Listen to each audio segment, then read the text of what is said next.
Hello, just going to take this Festool radio apart. I've had problems with this. I've been using it for quite a few years now. I've hammered this radio, really dropped it. It's been on building sites, been on hundreds of jobs. It's a brilliant radio, sound wise. It's a digital version of it, a DAB. DAB radio is okay, but not perfect, as with most DAB radios. The FM side of the radio is really good, but over the years I've noticed the sound quality had been dropping on it, so what's happened is I've got small fragments of wire wool I've got lodged inside behind the grill, and it caused like a crackling sound when you turn the volume up, and it didn't sound good at all. So I took it apart and took the wire wool out. It's like created a little tiny ball of wire wool inside, because I use wire wool at work. So I thought I'd show how to take it apart anyway. So obviously take off the battery and take off the Phillips screws. So we got, just bear with me a minute, let's get this screwdriver to work.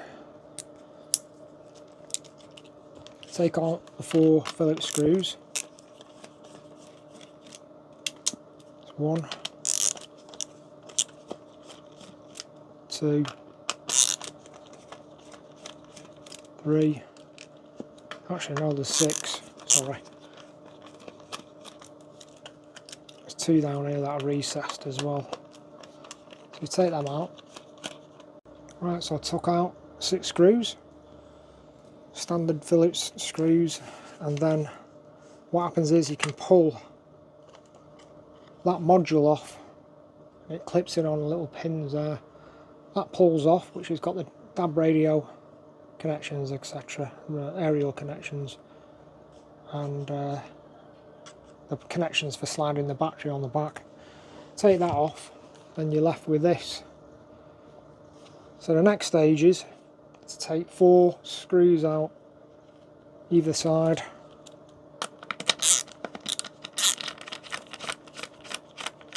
Again, these screws are the same size screws as the ones on the backing. All same size. Take that out.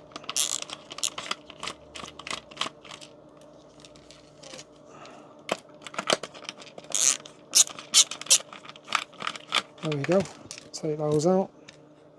So I've got 10 screws out now, so you take that off, and then you can pull off the front plastic rubber protective frame, and then you're left with this sort of bare unit then. And I want to get inside the speaker, so what you've got to do next is undo this tiny little screw there, Phillips screw, I don't know if you can see it. Let's move over to a smaller screwdriver. Take out that holding screw, it's only small.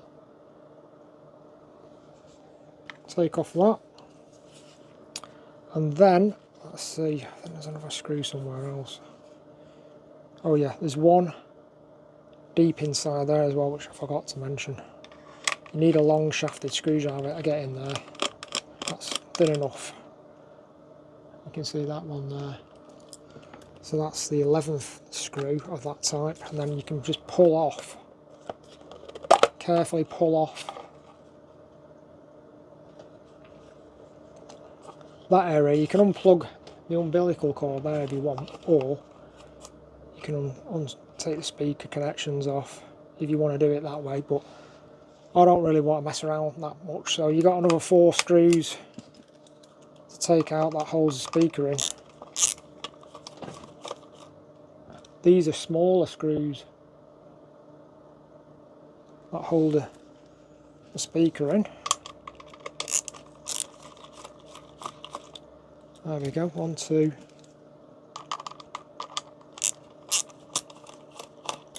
3. And then obviously the speaker, these screws that hold the speaker in are thread locked in with liquid thread lock. So you might want to use liquid thread lock when you put them back in. It's obviously to stop vibration when the speakers, you know, got a lot of vibration going through it, etc. You want these screws to stay secure, so I will be putting some liquid thread lock on them. I'm going to put them back, and then you can pull the speaker back, and that's how you get to it. And you just clean it all out, dust it out of a brush.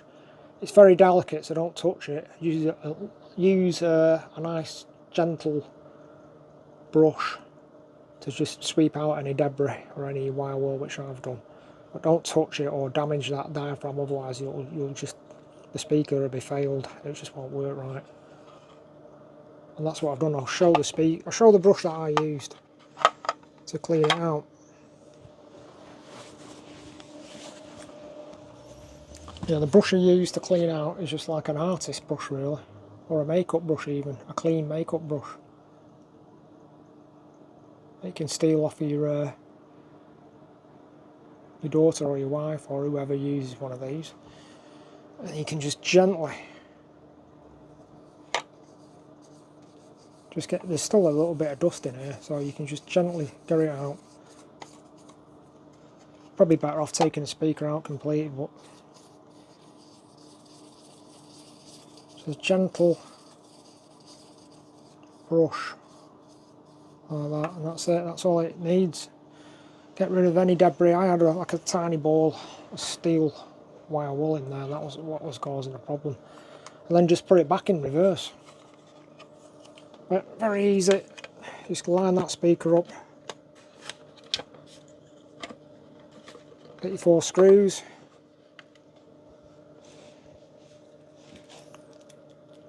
Turn that the opposite direction. 4 screws.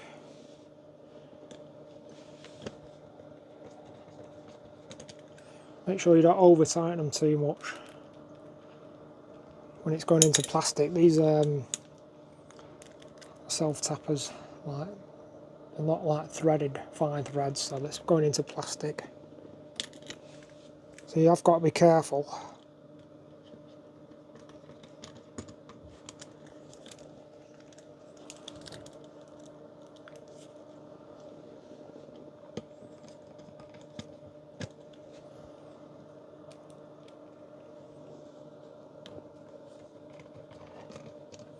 Could do with magnetising that tip, actually.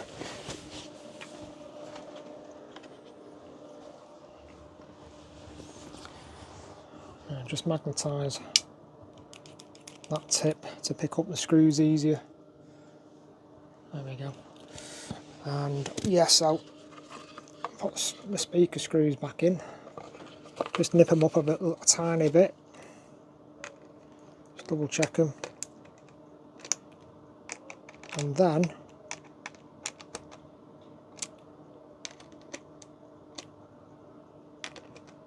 I'm going to put a little bit of thread lock on there.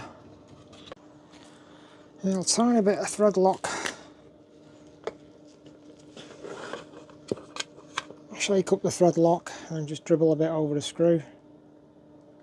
Not too much.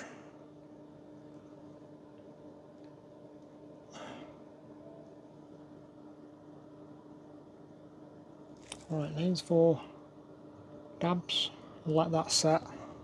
Right, we've just got line up front panel now.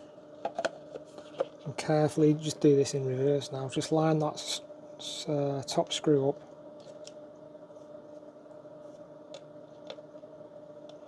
To where it roughly should go.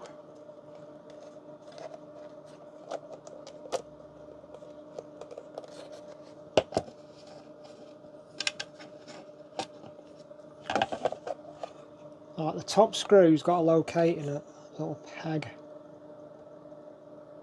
there. We've got to just line that up and locate it roughly.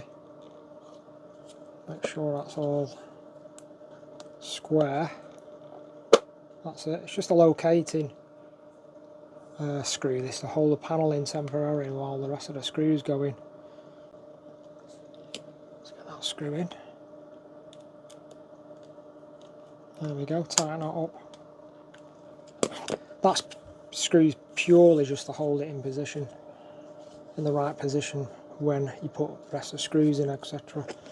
Yeah, so there we go, it's all working again. Looking for Bluetooth. So yeah, that's working fine.